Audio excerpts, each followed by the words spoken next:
Hello students, last लेक्चरमध्ये आपण जे पॉइंट्स कव्हर केले होते त्याच्यामध्ये आपण 2 पॉइंट्स कव्हर केलेले आहे. 2-3 पॉइंट्स आपण पाहिले. एक जो आपण पाहिला तो म्हणजे मोमेंट ऑफ इनर्शियाचं इक्वेशन फाइंड आउट केलं आपण. मोमेंट ऑफ इनर्शियाचं आपण अगोदरच फाइंड आउट केलं होतं. लास्ट लेक्चरमध्ये आपण कॉन्झर्वेशन बघितलं होतं, म्हणजे अँग्युलर मोमेंटमचं इक्वेशन फाइंड आउट केलं होतं. अँग्युलर मोमेंटमचं इक्वेशन फाइंड आउट केलं. त्याच्यानंतर आपण टॉर्कचं इक्वेशन फाइंड आउट केलं. त्याच्यानंतर आपण law of conservation of angular मोमेंटमचं इक्वेशन फाइंड आउट केलं. Law of conservation of angular momentum मध्ये आपण एक एक्झाम्पल बघितलं होतं बॅलेंट आन्सरचं. त्या बॅलेंट आन्सरच्या एक्झाम्पलवरून आपल्याला कॉन्सेप्ट लक्षात येते की कशा प्रकारे कॉन्झर्वेशन लॉ आपण अप्लाय करू शकतो. ठीक आहे. त्याच्यानंतर नेक्स्ट पॉइंट म्हणजेच या लेसन मधला last point, theoretically last point आपल्याला या ठिकाणी बघायचा आहे, तो म्हणजे रोलिंग मोशन. लास्ट लेक्चरमध्ये आपण रोलिंग मोशन पाहिलेलं आहे. रोलिंग मोशन म्हणजे काय? It is the sum of 2 kinds of motion. That means the translational motion plus rotational motion. It gives the rolling motion. ठीक आहे. मग रोलिंग मोशन साठीचं आपण इक्वेशन पाहिलं होतं. कायनेटिक एनर्जी आपण फाइंड आउट केली होती, रोलिंग मोशनची कायनेटिक एनर्जी. त्याच रोलिंग मोशनच्या कायनेटिक एनर्जीचं इक्वेशन आपल्याला आज या ठिकाणी यूज करायचं आहे. आज जे इक्वेशन आपण पाहणार आहोत ते आहे linear acceleration and speed while pure rolling down and incline plane. म्हणजे इन्क्लाइन प्लेन वरून ज्यावेळेस ऑब्जेक्ट रोल डाऊन होत असतो, ऑब्जेक्ट रोल डाऊन होत असताना त्या ठिकाणी किती ऍक्सेलरेशन आहे प्लस त्याचा स्पीड किती आहे, या 2 व्हॅल्यूज आपल्याला फाइंड आउट करायच्या आहे. Linear speed and linear acceleration while object is rolling down on an incline plane. तर आपल्याला कालचं इक्वेशन लक्षात असेलच, त्यामुळे आपण पुढचं इक्वेशन लिहूया. मी आधी डायग्राम ड्रॉ करते. डायग्राम मस्ट आहे या ठिकाणी. डायग्राम लक्षात आली की लगेचच बाकीच्या गोष्टी क्लिअर होतात. ठीक आहे. हा असा हॉरिझॉन्टल सरफेस आहे. या ठिकाणी हा असा इन्क्लाइन सरफेस आहे. ठीक आहे. इन्क्लाइन सरफेस एच ही जी आहे ही त्याची हाईट आहे. हा हॉरिझॉन्टल सरफेस आहे. एच एवढ्या हाईट वरती आपला ऑब्जेक्ट या ठिकाणी आहे. सुरुवातीला ऑब्जेक्ट आपला कसा आहे? रेस्ट पोझिशनला आहे. त्यामुळे त्याची इनिशियल व्हेलोसिटी किती आहे? 0 आहे. ठीक आहे. हा ऑब्जेक्ट असा इकडनं असा रोल होत होत होत इथं बॉटमला येणार आहे. ठीक आहे. म्हणजे हा टोटल किती डिस्टन्स ट्रॅव्हल करणार आहे? S is the displacement of the object. म्हणजे हा ऑब्जेक्ट हा असा रोल होत होत होत होत फायनली या पोझिशनला येणार आहे. म्हणजे टोटल किती डिस्प्लेसमेंट झालेलं आहे ऑब्जेक्टचं? एस एवढं डिस्प्लेसमेंट या ठिकाणी झालेलं आहे. ठीक आहे. हा जो सरफेस आहे, हा सरफेस काय करतोय? तर हा सरफेस या ठिकाणी अँगल तयार करत आहे.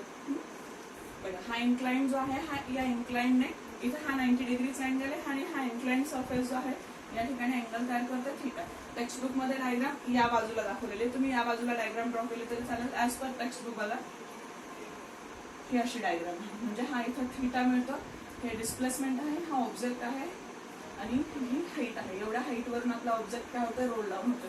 ही अशी डायग्राम टेक्स्टबुक मध्ये आहे. तुम्हाला अशी काढायची असेल काढा. अशी डायग्राम बनवायचे, सेम डायग्राम तुम्ही फक्त त्याचा साईड चेंजेस केलेले आहे मी डायग्राम मध्ये. ऍज पर टेक्स्टबुक तुम्ही अशी डायग्राम ड्रॉ केली तरी चालेल. ठीक आहे. बघूयात आपल्याला या ठिकाणी आपल्याला सर्वात महत्वाचं इम्पॉर्टंट गोष्ट जी लक्षात ठेवायची आहे ती म्हणजे काय आहे? तर ज्यावेळी आपला ऑब्जेक्ट या पोझिशन मध्ये आहे, या पोझिशन मध्ये असताना ऑब्जेक्ट मध्ये जी एनर्जी स्टोअर करून ठेवलेली आहे, कोणती एनर्जी स्टोअर करून ठेवलेली आहे? Yes, it is the potential energy. Gravitational potential energy या ऑब्जेक्ट मध्ये स्टोअर करून ठेवलेली आहे. ज्यावेळेस आपण हा ऑब्जेक्ट रिलीज करणार आहे, आता याची इनिशियल स्पीड एवढा आहे, ज्यावेळेस आपण हा ऑब्जेक्ट रिलीज करणार आहोत, रिलीज केल्यानंतर त्याचा स्पीड वाढत वाढत वाढत जातो. नंतर परत ऍट सम टाइम त्याचा स्पीड कमी कमी होत जातो आणि इथं आल्यानंतर त्याचा स्पीड परत काय होतो? 0 होतो. म्हणजे मधल्या पोर्शन मध्ये त्याचा स्पीड जो आहे तो वाढतो. मग तो जो स्पीड आहे तो स्पीड किती आहे, म्हणजे या पोर्शन मधून जाताना किती स्पीडने तो ट्रॅव्हल करतो, तो स्पीड आपल्याला फाइंड आउट करायचा आहे. प्लस ऍक्सेलरेशन किती आहे या ऑब्जेक्ट वरती, ऍक्सेलरेशनची व्हॅल्यू सुद्धा आपल्याला फाइंड आउट करायची. ठीक आहे. मग इकडून इकडे जात असताना काय होतं? There is loss in potential energy. This loss in potential energy must be converted into gain in kinetic energy. म्हणजे या ठिकाणी ऑब्जेक्टची पोटेन्शियल एनर्जी लॉस होते, म्हणजेच gravitational potential energy is converted into kinetic energy. Gravitational potential energy काय होते? Kinetic energy मध्ये convert होते. आता मला सांगा, कायनेटिक एनर्जी साठी इक्वेशन कुठलं लिहायचं? हाफ mv स्क्वेअर लिहायचं का हाफ I ओमेगा स्क्वेअर लिहायचं? बिकॉज ऑब्जेक्ट आपला रोलिंग करतोय म्हणजे त्याच्याकडे कुठल्या 2 मोशन आहे? येस, एक आहे ट्रान्सलेशनल मोशन प्लस दुसरी कुठली आहे? Rotational motion. अशा 2 मोशन आहेत. मग आपल्याला इक्वेशन कुठलं लिहायचं आहे? आपल्याला इक्वेशन रोलिंगचं लिहायचं आहे. रोलिंग कायनेटिक एनर्जीचं इक्वेशन. जे आपण काल फाइंड आउट केलेलं आहे. आता इथं परत सगळ्या स्टेप्स लिहायची गरज नाहीये, परत इक्वेशन फॉलो करायची, पूर्ण इक्वेशन या ठिकाणी परत रिपीट करायची गरज नाहीये, डिरेक्टली तुम्ही इक्वेशन लिहिलं तरी चालेल.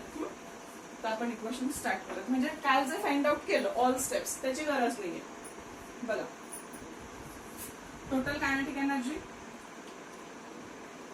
Energy of rolling object it must be equals to, first step आपण इथं हवे असेल तर लिहू शकतो, kinetic energy of rolling object it must be equals to kinetic energy of translational motion plus kinetic energy of rotational motion. ठीक आहे, kinetic energy of rolling it must be equals to, what is the kinetic energy of translational? It is half mv square. What is the kinetic energy of rotational? It is half I omega square. आणि मग आपण इथं 3 steps वापरले होते, 3 equations use केले होते. पहिली value आपण I चे सबस्टिट्यूट केले होते, I is equals to mk square. Second value आपण v चे रिलेशन वापरलं होतं, v is equals to r omega हे रिलेशन वापरलं होतं. आणि थर्ड आपण ओमेगाची व्हॅल्यू सबस्टिट्यूट केली होती. या सगळ्या परत आता इथं रिपिटेशन करायची गरज नाही, डिरेक्टली तुम्ही कायनेटिक एनर्जीचा फॉर्म्युला लिहू शकता. कायनेटिक एनर्जी रोलिंग, काय फॉर्म्युला मिळाला होता तुम्हाला आठवतंय? कायनेटिक एनर्जी रोलिंग साठी जो फॉर्म्युला मिळाला होता तो मिळाला होता half mv square in bracket 1 plus k square divided by r square. This is the kinetic energy of rolling object. Rolling ऑब्जेक्टची कायनेटिक एनर्जी किती आहे? Half mv square in bracket 1 plus k square divided by r square. What is the formula for potential energy? Gravitational potential एनर्जीचा formula काय? Potential energy must be equals to mg h. इथे काय होतंय? Potential energy is converted into kinetic energy, म्हणून आपण या ठिकाणी काय लिहू शकतो? Potential energy must be equals to kinetic energy of rolling object. Now what is the formula for potential energy? mgh. What is the formula for rolling kinetic energy rolling? Half mv square in bracket 1 plus k square divided by r square. या m ला हा m cancel झाला. आपल्याला सुरुवातीला speed, आपण आधी speed find out करूया आणि नंतर ऍक्सेलरेशनची व्हॅल्यू काढूया. ठीक आहे, आपल्याला स्पीड काढायचं आहे, या व्हॅल्यूज पलीकडे शिफ्ट करा. मग काय मिळणार आहे? v स्क्वेअर इथंच ठेवला, 2 डिवायडेशनचा मल्टिप्लिकेशनला, ही मल्टिप्लिकेशनची टर्म डिवायडेशनला, म्हणजेच v square is equals to 2gh divided by 1 plus k square upon r square. आपल्याला रूट म्हणजे व्हेलोसिटीचा स्क्वेअर नको, आपल्याला व्हेलोसिटी हवी आहे, म्हणजे काय मिळणार आहे? v is equals to under root 2gh n divided by 1 plus k square upon r square. And by using this formula we have to calculate the speed of rolling object. जो object Rolls down होतोय तो Rolls down होत असताना किती स्पीडने Rolls down होतोय हे आपण फाइंड आउट करू शकतो. जी ची value acceleration due to gravity height तुम्हाला दिलेली असते. त्याच्यानंतर k square upon r square as per the object. Object कोणता आहे? कोणता आहे इन द सेन्स ऑब्जेक्टचा शेप काय आहे? रिंग आहे, सॉलिड सिलेंडर आहे, सॉलिड स्फिअर आहे, होलो सिलेंडर आहे, होलो स्फिअर आहे, whatever may be the object, त्याच्यावरती depend k square upon r स्क्वेअरची व्हॅल्यू असते. मग ही k स्क्वेअर अपॉन r स्क्वेअरची व्हॅल्यू आपण फाइंड आउट करणारच आहोत. प्लस तुम्हाला पुढे चार्ट पण दिलेला आहे. ऍट द एंड पूर्ण लेसन झाल्यानंतर खाली एक चार्ट दिलेला आहे, ज्याच्यामध्ये या सगळ्या व्हॅल्यूज तुम्हाला दिलेल्या आहेत, ज्या तुम्हाला लर्न करणं मस्ट आहे, बिकॉज याच्यावरतीच न्यूमरिकल डिपेंड असतं. ठीक आहे, v is equals to under root 2gh upon 1 plus k square divided by r square. हा स्पीड मिळाला, हा फर्स्ट पार्ट झाला आपल्या इक्वेशनचा. बघा मी परत एकदा रिपीट करते. कायनेटिक एनर्जी रोलिंग म्हणजेच काय? Kinetic energy translational plus kinetic energy rotational. Kinetic energy rolling is equals to half mv square plus half I omega square. आता इथं परत सॉल्व्ह करायची गरज नाही, it is not necessary, because तुम्ही जरी सॉल्व्ह केलं तरी त्याला मार्क मिळणार नाही, वेस्टेज ऑफ टाइम आहे तो, कारण की हे तुम्ही ऑलरेडी प्रिव्हियस याच्यामध्ये इक्वेशन मध्ये फाइंड आउट केलेले. सेपरेट इक्वेशन विचारले जातात. Find out the kinetic energy of rolling object विचारलं तर मग ते पूर्ण सॉल्व्ह करायचं, आणि जर ऍक्सेलरेशन किंवा स्पीड विचारलं तर इथे डिरेक्टली फॉर्म्युला सबस्टिट्यूट करायचा. Kinetic energy rolling is equals to half mv square in bracket 1 plus k square upon r square. ठीक आहे, आता इथं काय होतंय? ज्यावेळेस ऑब्जेक्ट रोल डाऊन होतोय त्यावेळेस त्या ठिकाणी त्याची पोटेन्शियल एनर्जी कायनेटिक एनर्जी मध्ये कन्वर्ट होते. पोटेन्शियल एनर्जीचा फॉर्म्युला काय? mgh. पोटेन्शियल एनर्जी कन्वर्ट कशामध्ये होते? कायनेटिक एनर्जी मध्ये. म्हणून इथं आपण काय लिहिलं, potential energy must be equals to kinetic energy. जेवढी पोटेन्शियल एनर्जी आहे तेवढी सगळी कायनेटिक मध्ये कन्वर्ट होते. म्हणून potential energy must be equals to काय केलं आपण, कायनेटिक एनर्जी लिहिलं. पोटेन्शियल एनर्जीचा फॉर्म्युला आपल्याला माहिती आहे. कायनेटिक एनर्जीचा फॉर्म्युला आपण इथे डिराईव्ह केला. या एम ला हा एम कॅन्सल झाला आणि मग याच्यावरून आपल्याला स्पीड मिळाला. ठीक आहे, हा फर्स्ट पार्ट झाला या इक्वेशनचा. आता आपण ऍक्सेलरेशन फाइंड आउट करूयात. मी हे इक्वेशन रफ करते बिकॉज ऍक्सेलरेशनच्या इक्वेशनला जागा कमी पडेल आपल्याला बोर्डवरती.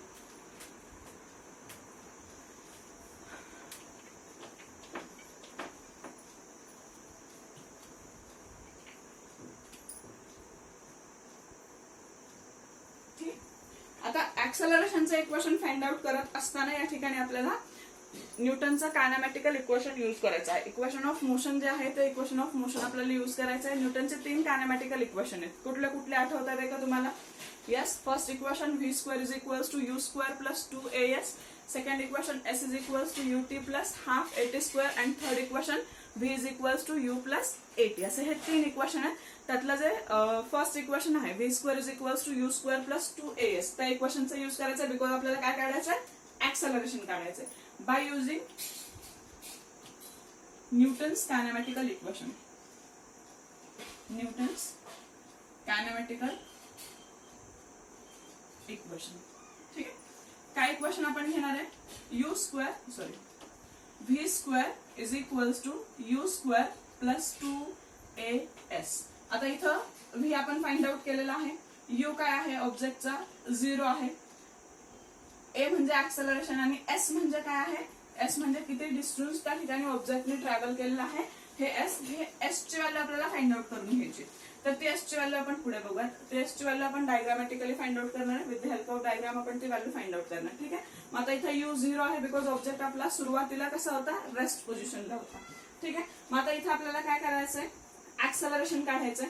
मग ऍक्सेलरेशनसाठी जर इक्वेशन आपण तयार करणार आहोत तर बाकीच्या व्हॅल्यूज ज्या आहेत त्या आपण पलीकडे पाठवणार. म्हणजे इथं काय मिळतं तुम्हाला, V square is equals to 2as. मग ऍक्सेलरेशन साठी इक्वेशन काय मिळणार आहे,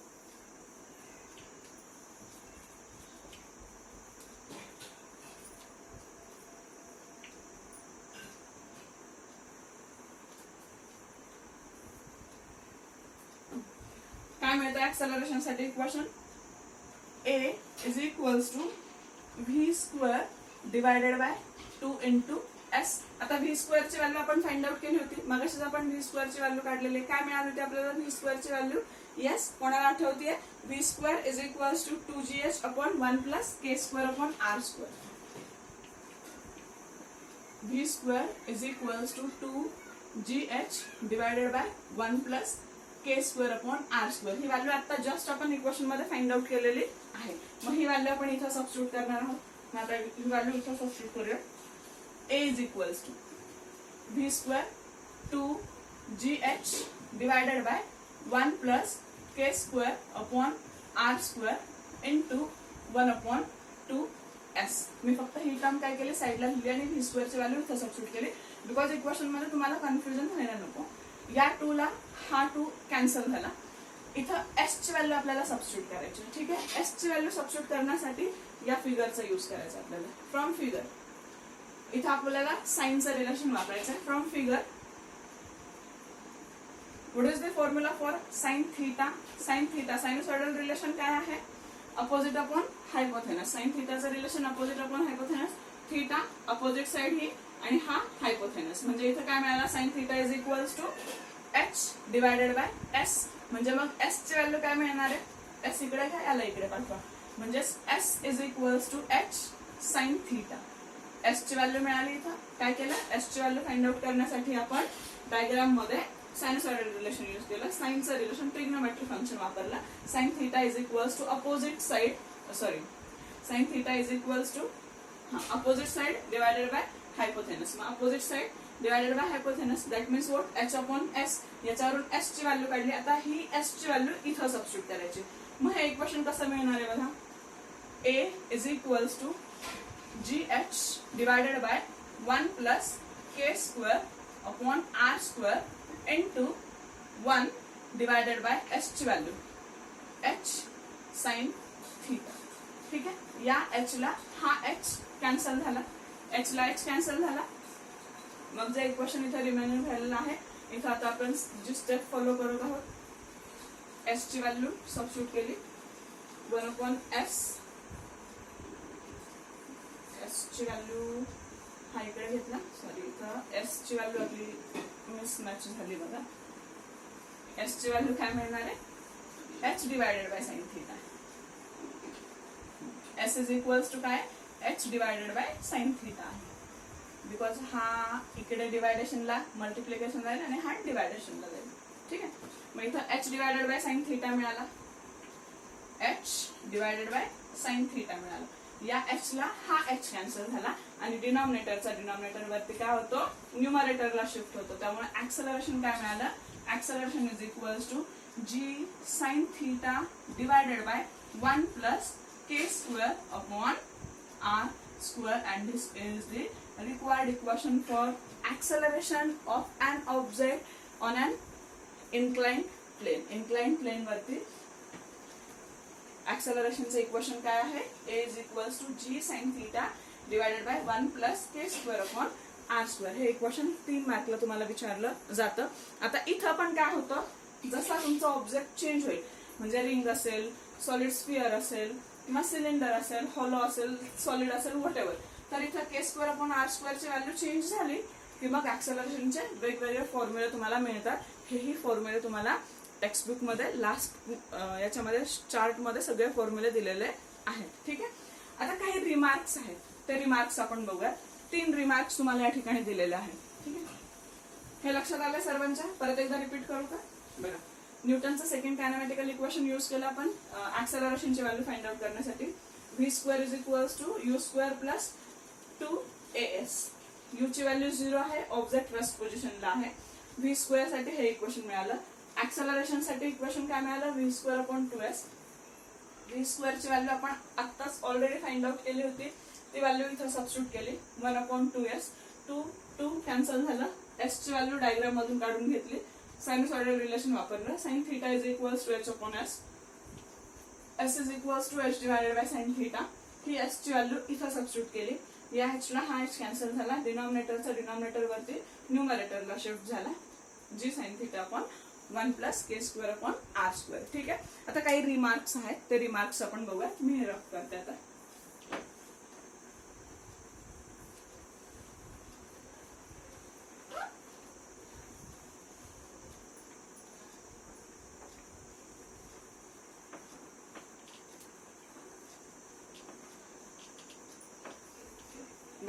फर्स्ट रिमार्क काय दिलेला आहे या ठिकाणी, some remarks are given in the for a rolling object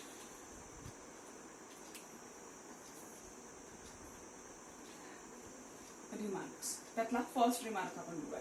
आता ऑब्जेक्ट रोलिंग असेल, for a rolling object moment of इनर्शियासाठीचं इक्वेशन आपल्याला जे मिळणार आहे ते इक्वेशन कसं चेंज होते आपण बघूया.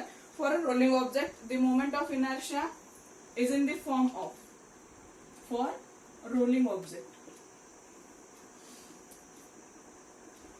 the moment of inertia, short form, is in the form of n mr square. This numerical value of n gives the value of n gives the value of k square divided by r square. n ची value, हा जो n आहे हा numerical value आहे आणि ही numerical value जी आहे ती k square upon r square ची व्हॅल्यू दिली जाते, ते ग्राह्य धरली जाते, ऍक्सेप्ट केली जाते. फॉर एक्झाम्पल फर्स्ट एक्झाम्पल आपण या ठिकाणी बघूया. For uniform solid sphere, for uniform solid sphere, what is the formula for moment of inertia of uniform solid sphere. Uniform solid स्फिअरच्या मोमेंट ऑफ इनर्शियाचा फॉर्म्युला काय आहे, I is equals to 2/5 mr square, आणि हा 2/5 म्हणजे काय, n आहे. That means हा आपण याला काय म्हणू शकतो, mk स्क्वेअर पण घेऊ शकतो. I is equals to mk square. I is equals to 2/5 mr square. जर हे इक्वेशन आणि हे इक्वेशन आपण इथं काय सांगितलंय, रोलिंग ऑब्जेक्ट साठी an expression of moment of inertia कसा रिप्रेझेंट करतो आपण, n mr स्क्वेअर, आणि n ची व्हॅल्यू काय देते, n gives the value of k square upon r square. जर आपण युनिफॉर्म सॉलिड स्फिअर घेतला, for an uniform solid sphere what is the formula for moment of inertia? I is equals to 2/5 mr square. It must be equals to mk square. आता इथं rolling object साठी जर आपण घेतलं तर काय मिळणार आहे? k square upon r square ची व्हॅल्यू काय मिळते? 2/5. What is the value of k square upon r square? k square upon r square must be equals to 2/5 for uniform solid sphere in case of rolling motion. आलं लक्षात? आणखीन एखादा example आपण घेऊयात, रिंगचा एक्झाम्पल घेऊयात. फॉर रिंग किंवा मग हॉलो सिलेंडर आपण या ठिकाणी घेऊयात. For a ring or hollow cylinder.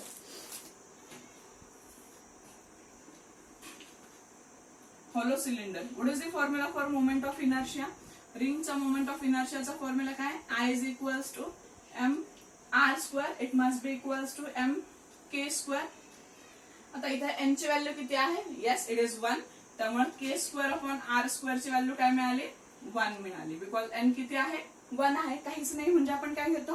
1 घेतो. सिमिलरली आपण फाइंड आउट करूया थिन वॉल्ड डिस्क साठी घेऊयात. फॉर युनिफॉर्म डिस्क और फॉर युनिफॉर्म डिस्क और सॉलिड सिलेंडर. इथे आपण हॉलो सिलेंडर बघितला. आता आपण काय घेऊया? सॉलिड सिलेंडर घेऊया. What is the formula for moment of inertia of uniform disc और solid cylinder? It is half mr square. काय फॉर्म्युला आहे? Half mr square. म्हणजे K square upon R square ची व्हॅल्यू काय मिळते सांगा बरं? Yes, K square upon R square must be equals to half. Because हा काय रिप्रेझेंट करतो? एन रिप्रेझेंट करतो, न्यूमरिकल व्हॅल्यू रिप्रेझेंट करतो. त्यामुळे K square upon R square ची व्हॅल्यू काय मिळाली? हाफ मिळाली. ठीक आहे. आणखीन एखादा एक्झाम्पल आपण या ठिकाणी पाहू शकतो.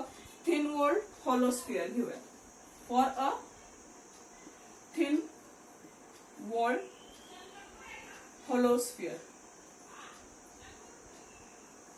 What is the formula for moment of inertia? The moment of inertia is 2/3 mr square. What is the value of k square upon r square? K square upon r square must be equals to 2/3. Again this value gives the numerical value, that means n. हे असे वेगवेगळे example आहेत. अशा तुम्ही वेगवेगळ्या bodies साठी तुम्ही हे फाइंड आउट करू शकता जर तुम्हाला मोमेंट ऑफ इनर्शियाचा फॉर्म्युला माहित असेल तर. आणि तो फॉर्म्युला माहित असणे गरजेचं आहे. त्याच्यासाठी तुम्हाला ते लर्निंग करणं गरजेचं आहे. ठीक आहे. आता आपण सेकंड रिमार्क या ठिकाणी बघूया. ठीक आहे. मगाशी आपण जो पहिला ठीक आहे मगाशी आपण पहिला रिमार्क पाहिला. पहिल्या रिमार्क मध्ये आपण वेगवेगळ्या व्हॅल्यूज फाइंड आउट केल्या के स्क्वेअर अपॉन आर स्क्वेअर साठी. सेकंड रिमार्क या ठिकाणी आपल्याला काय दिलेला आहे बघा. व्हेन रॉड रोल्स डाऊन, ज्यावेळी रॉड रोल्स डाऊन होत असतो इन्क्लाइन प्लेन वरती त्यावेळेस तो काय कन्सिडर केला जातो? When rod rolls down it is an actually a cylinder that is rolling. ज्यावेळी एखादा रॉड रोल डाऊन होत असेल त्यावेळेस त्याला आपण काय कन्सिडर करतो?